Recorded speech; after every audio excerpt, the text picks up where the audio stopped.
Syederalun anggota parlemen Inggris Alicia Kearns menyerukan semua warga dari negara-negara barat untuk segera meninggalkan Iran.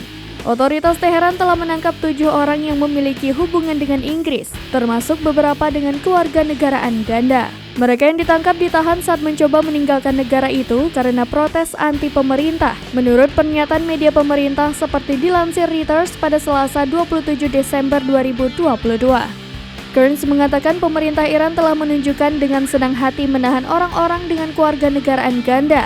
Ia mengungkapkan kekhawatiran beberapa dapat ditangkap bahkan ketika mereka mencoba melarikan diri dari negara tersebut.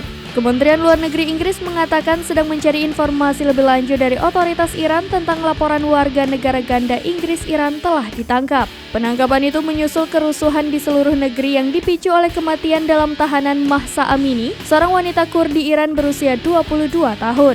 Lebih dari 700 orang tewas, termasuk 65 anak-anak dan ribuan lainnya terluka sejak protes meletus terhadap rezim Iran.